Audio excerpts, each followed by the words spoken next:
We talk about movies, we talk about games, we talk about anime, and other stuff. So thanks for joining us this week. We are Passion for the Geek.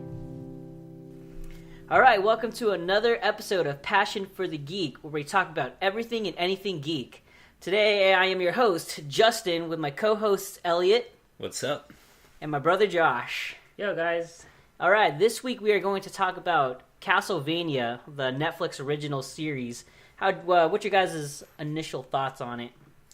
Well, going in, I didn't really know anything about Castlevania except for just that it was a game series made by Konami and started out in the NES days.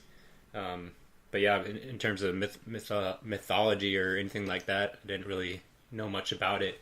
So going in, didn't really have any expectations, but it definitely surprised me, I think.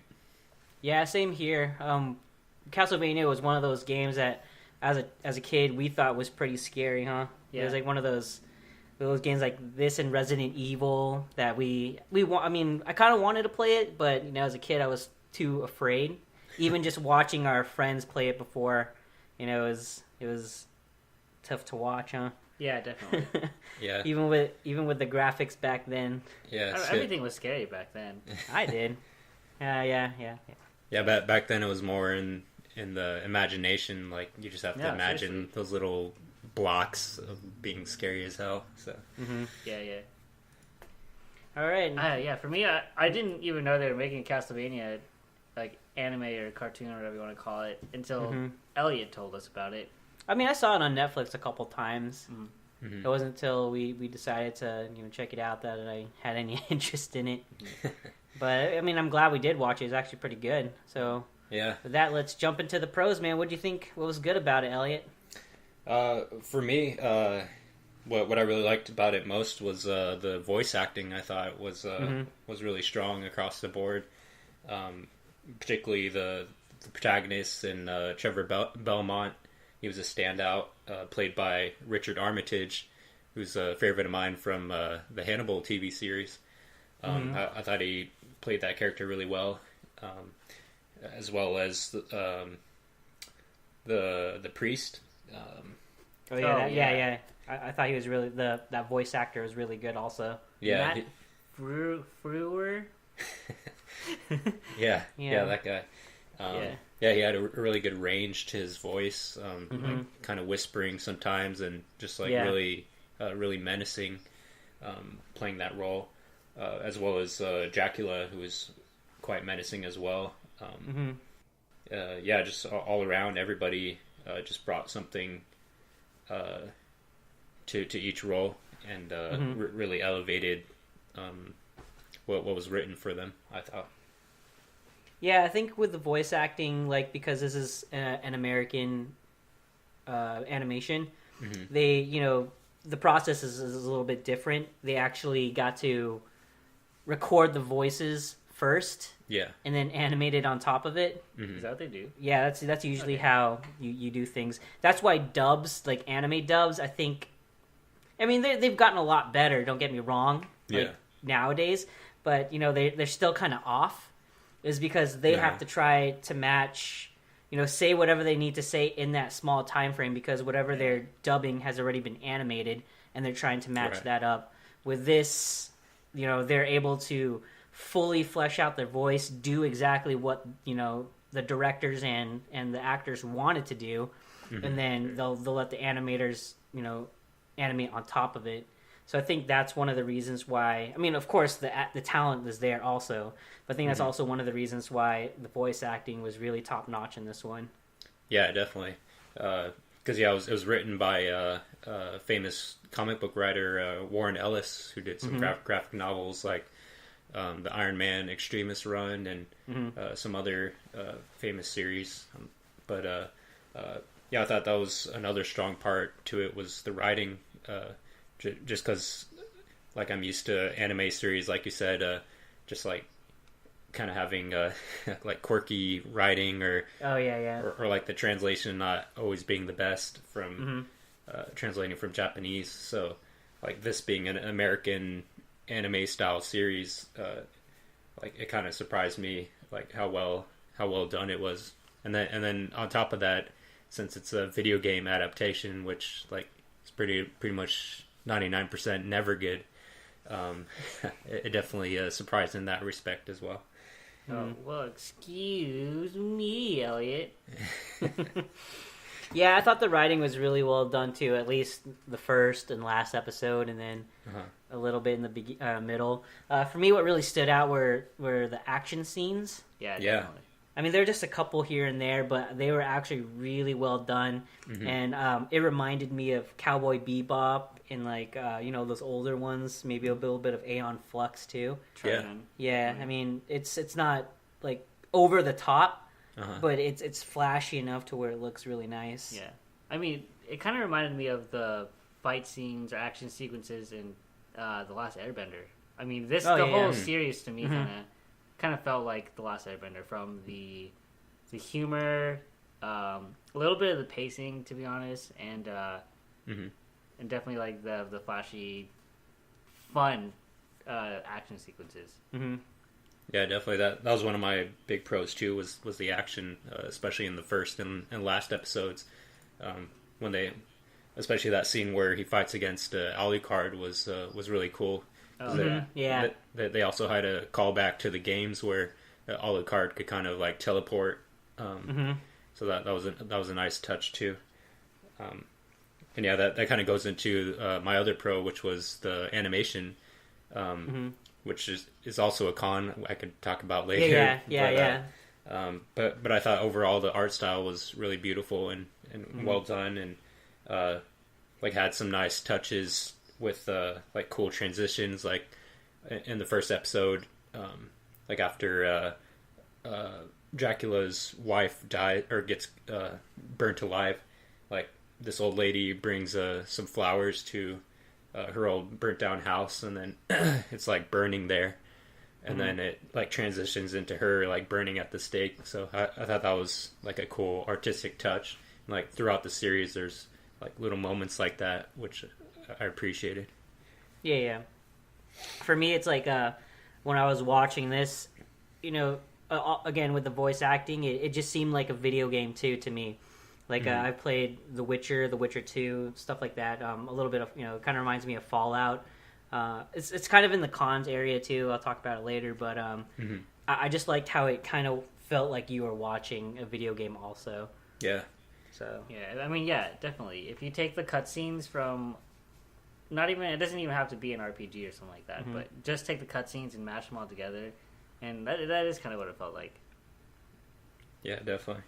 And also going back to Dracula again, just having or giving him a backstory and like giving us a chance to sympathize with him is a cool thing that they did, because apparently none of the games really ever go into him at all.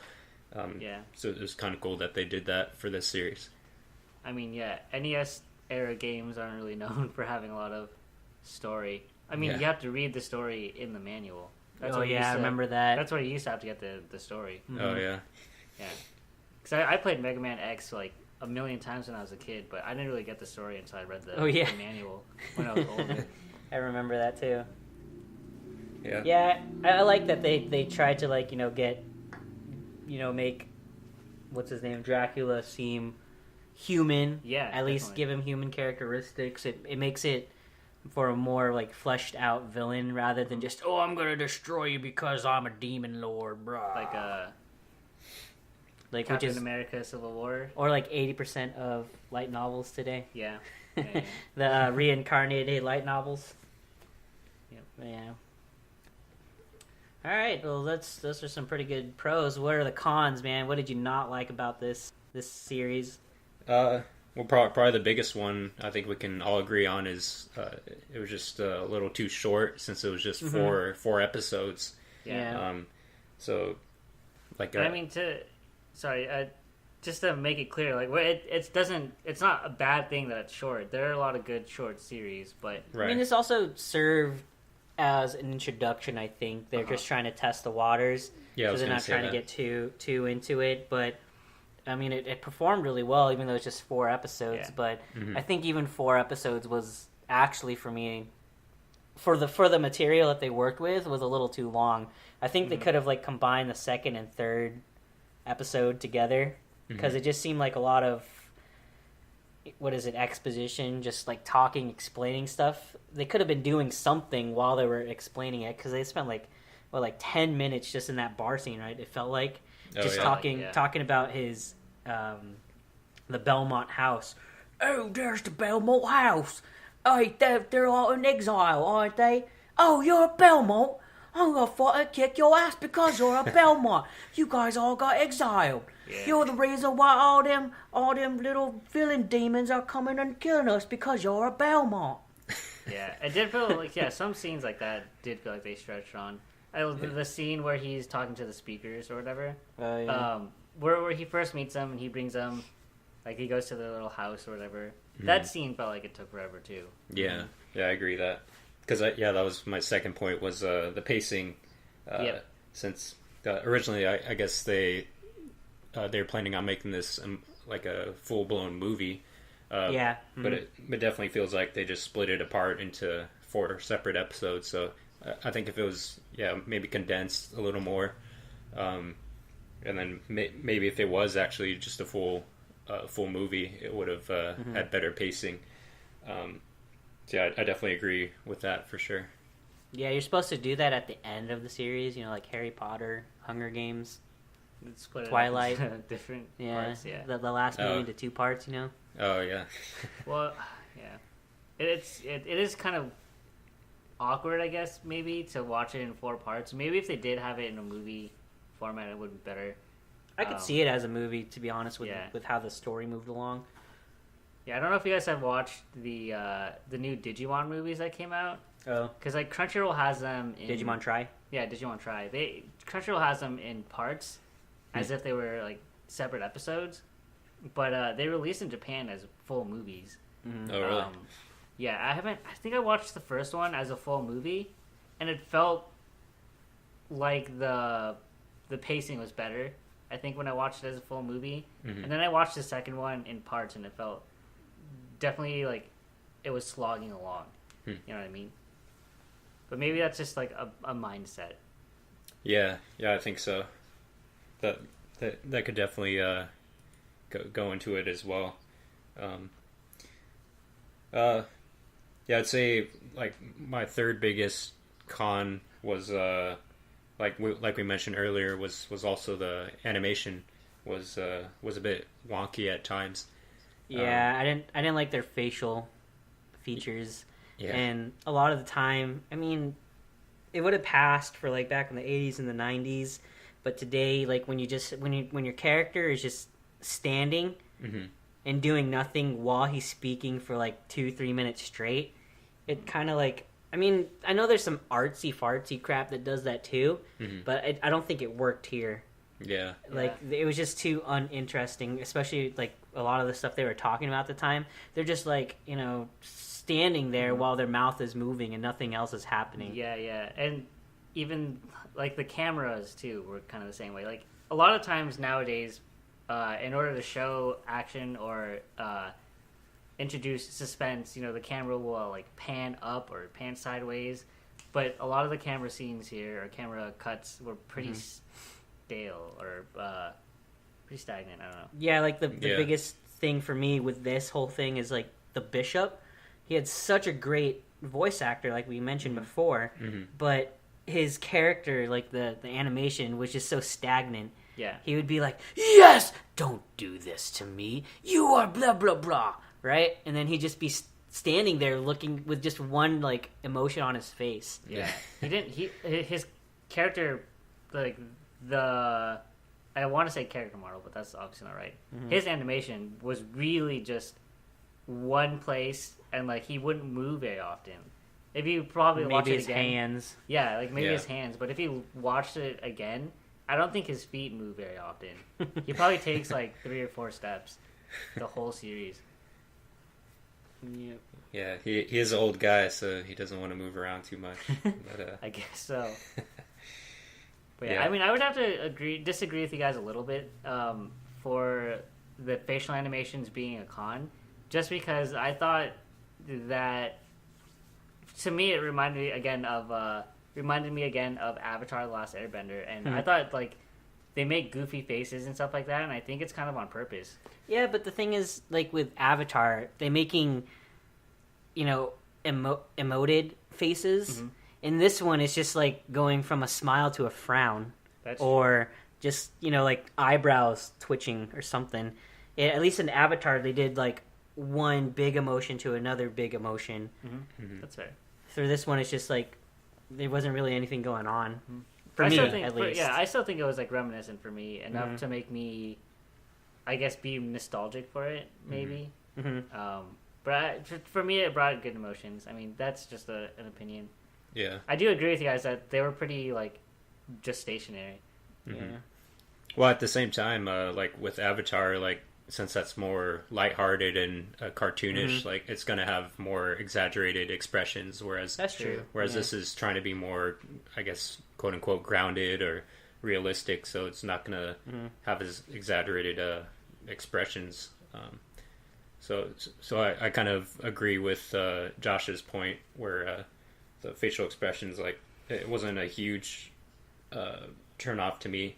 But yeah, definitely the animation was a bit lazy at times, which probably had to do with their limited budget or whatnot, which makes sense. But yeah, of course, hopefully they take more time to like add more dynamic animation going on, so it's not that just people standing around mouthing. Yeah. But yeah. Do you guys have any more cons or? No, I think that's about it. Yeah. And there wasn't really too much. It's just 4 episodes, so there's not too much to go off of that I would want to like harshly criticize. So yeah. What would you say is your guys' favorite episodes of the 4? Mine would have to be either 1 or 4. Yeah. Because 1, the introduction to Dracula was, I thought, pretty awesome. I thought the series was going to be about Dracula, know, and that's what they made it out to seem. So, I mean, that one was really good. The 4th one was really good. It had a lot of action scenes, and then it pushed the story along also, like, towards the end. It got you excited for what is to come, which is, a successful introduction should do so. Yeah, definitely. Yeah, I'd agree. Between those two, 1 and 4, I wouldn't. Probably leaning towards 1. Yeah. But yeah, same here. I'd probably lean towards 1 because that was the one that got me hooked into watching the rest of it, and I thought it was really well done how they did the whole Dracula backstory again. So I would have to say 1 as well. I actually heard when I was trying to avoid spoilers, so I didn't actually read the thread on Reddit, but someone was saying it starts out really slow, and the first episode was a kind of a bad start. But I did really like the first episode, like you guys. Yeah, cool. What score would you give it, Elliot, out of 10? I'd give it a solid 8. I thought it was a really good start to to this series. Obviously, it did have some pacing issues and a bit of kind of cheap animation at times, but for what it was, and then for being easily the best video game adaptation to date, I think. Even though I don't really know anything about the series, it makes me excited to see what they have in store, since they already greenlit season 2 with twice as many episodes, so that should be cool. Yeah, I would probably give it a 7 out of 10. I mean, I really enjoyed it, got me pumped up for the second season, but it just, the animation and the pacing really got me. So, and when I watch anime, I really, actually do like the animation. I do watch it for the animation, so like, how it looks kind of is important to me. Yeah. Just because, that's the kind of art form you're looking for. Same with like manga, when I read manga, if it has a certain art style that I'm not, particular in, maybe I'll slosh through it if it has a really, really good story. Yeah. But, how it looks is actually pretty important to me. Yeah, I was able to overlook those shortcomings a bit just because of how good the voice acting and writing I thought was. Yeah. How about you, Josh? I would give it more like a 6 to 6.5. Kind of following along Justin's lines. It tricked me into thinking it was an anime, but it was more like it was an American cartoon, and I can kind of tell right away once it started. Like the key animations and stuff did look pretty Japanese style, I guess. But as it went on, it was pretty easy to tell. But I mean, it's still for me it was positive, like a positive experience, and I like the story a lot. So yeah, that makes it better than a 5, which is an average. So 6 to 6.5 for me. All right. For sure, man. Yeah, hopefully with the success of this, maybe they bring in, more video game series. I know they do a bunch in Japan that we don't know of. Like, I think they do Dragon Quest animes too. Oh, yeah. But, I mean, it's not really popular over here, so they don't bring it over here. But, I mean, hopefully, with the success of this, maybe American animators will want to bring in more video game stuff, like even more. I mean, I know there's some successful ones, like there's Dead Space, there's the Halo ones. I mean, the Halo ones are half Japanese, or they're all Japanese? I can't remember. But I know there's some of those, but I mean, it's not as popular, so. Yeah. And then with the, expansion of Netflix, Netflix is just giving a bunch of different people a new platform. I mean, you got Marvel going on there. There's a bunch of, like, movies and stuff that big name actors are actually doing too. That's exclusive to Netflix. Yeah. It's opening the avenue for more TV shows, anime. There's a lot of new anime coming over that aren't getting dubbed by other people too. Seven Deadly Sins. Yeah, Seven Deadly Sins, Knights of Sidonia. Yeah, Knights of Sidonia, that's what I was thinking. So yeah, so I mean, this is just adding more success to the whole Netflix platform that hopefully brings in more of the stuff that we love. So yeah, definitely. Yeah, saying that, what video game series would you guys want to see next? I know they've had a Mega Man cartoon series before. Mega Man is probably like my favorite game series of all time, so I would like to see another try for Mega Man, specifically the Mega Man X storyline, because Mega Man X is probably my favorite game of all time. So seeing that animated really well would really make my life worth living. But it would be awesome to see for sure. Yeah, actually, I think they are making a Mega Man animated series already. Oh yeah, I think you showed me that from the San Diego Comic-Con. They had like the key animation for it. No, I don't know if they showed the key animation for it, but the post you showed me, that was a Mega Man X like animation, and they were saying that it was a Mega Man one, so I got kind of pissed off about it. But hopefully it turns out all right. Like if it's Mega Man or Mega Man X, I'd watch the hell out of it. Yeah, I'm not sure who's making it or anything, but I just know they are. I'm not sure if it's like network TV or if it's gonna go to like a streaming platform or something. Yeah, either way, I'm excited for it. Yeah. What about you, Elliot? What kind of video game series would you want to see get done? Well, just being a big Nintendo fan and Zelda and Metroid fan, those would be the two for me. I just think there's a lot of potential there. And I think for a long time they've been rumored to be like making a live action Zelda Netflix series. But yeah, I think it would work better in animation personally. Maybe in like preferably as a dream would be like in Ghibli style. That'd be pretty amazing. But yeah, I think both of those series have a lot of cool backstory to get into, and I think the producer of this series already mentioned that he'd want to do a Metroid next. So hopefully that'd be really cool. Yeah, hopefully he can get to that. Yeah, for me it would have to be Kingdom Hearts. Oh yeah, I think that's like the number one video game that I've invested like a lot of emotion and time and just the into the video game series. It's just even the cutscenes themselves are just so cinematic. Yeah. If you were to put it like in like a 3-part movie or something like that too, focusing on like the major plot points. I think that would be pretty sweet also. Yeah, that movie would have to be, if you want the whole game series in there, it would probably take like 100 movies or something like that. 100 2-hour long movies. That's why I said the main plot points. Yeah, that's true. Yeah, I could see Disney and and Square maybe collaborating on doing that sometime.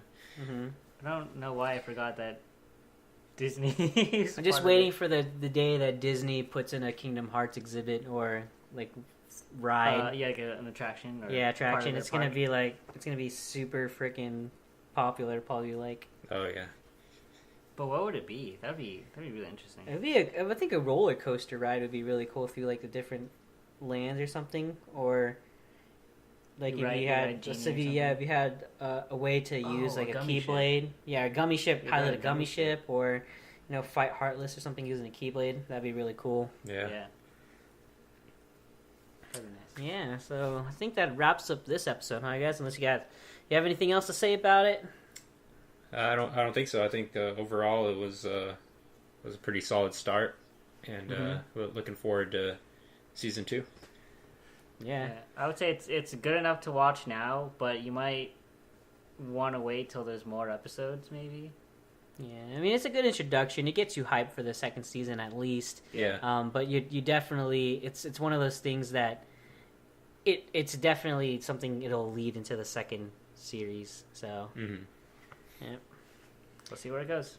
All right. Well, that wraps up this episode. Thanks again for listening, guys. And as always, follow us on Twitter and Instagram at Passion4TheGeek, and on Facebook and SoundCloud, Passion for the Geek, and YouTube. We have videos now thanks to Elliot, who is editing all of our videos, man. Thank you. Absolutely, man. So, Passion for the Geek, man. Check us out. See you guys again next episode. Thanks, guys. See you next time. Take care.